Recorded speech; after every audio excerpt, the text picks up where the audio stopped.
with, the stuff that y'all like.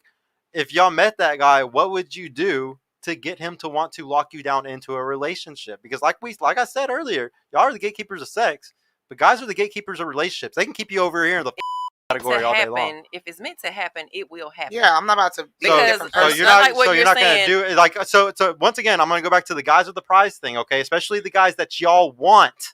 The one that you actually really want is the prize. I'm not saying these boys, these losers. The guys that y'all really want, they the prize. So what would you do to like get them to Oh, so pick me is a negative thing? Like, you have to just be yourself. To me, I think being available to a certain extent. Am I going to answer every one of your phone calls? Hell no, because you got to still give a little chase, because I think when you meet a guy, a man still wants to be able to approach you and date you and court you. But if you just like, oh, open my legs, come and get it. Like, you think that if I'm working all day, like literally fighting the world all day long, but if a guy is sitting here trying all day long, working all day long, like a guy that's on his purpose, a guy that's really successful and stuff, he's not going to waste his time trying to chase a girl, because there's so many women, but there's so many women that will come to me. There's so many women that will come to those guys. Like, you got to understand, they are the ones that are choosing. The right ones. Exactly. This all goes back to, once again, this is the guy that y'all want, the guy that y'all really want. I'm not talking about just the sucker. Like, I'm a prize too. But then that's going to be the issue for the rest of a lot of women are in y'all same boat that you just said, and because you have that mentality of that it needs to be 50-50, it needs to be equal. Feminism, you want something to be equal. Interested in each other. You call me. You don't want that. You don't want that. You don't want that. You want a relationship. No.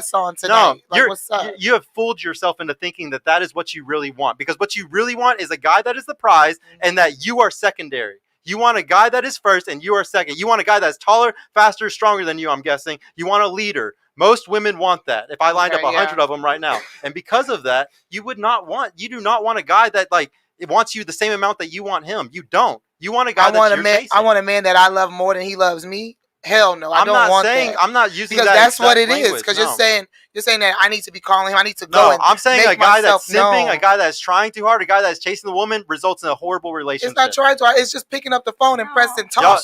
Y'all know damn well if y'all been in a relationship with a guy and I was sitting there all the time up your ass, all the time messaging, all the time like doing stuff. You don't like it. You don't. No, but you could give me a call and say, "Hey, have you eaten? Hey, what's going on? You want to go out tonight?"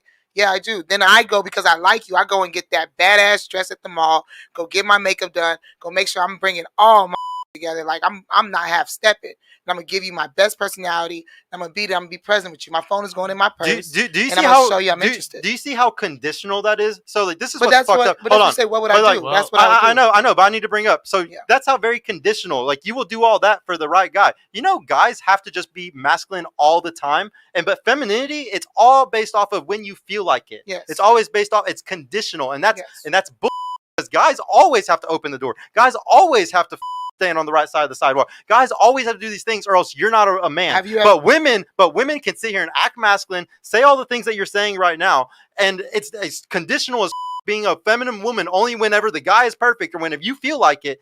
But that's okay. That's not okay at all. A woman has to shut it off and turn it on. Have you ever walked the streets of Brooklyn at midnight and you think I'm about to be looking feminine?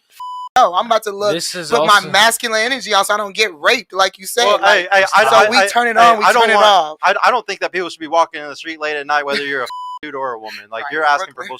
The topic also shifts when we differentiate what love means to the opposite gender, and it means completely different things. Yeah.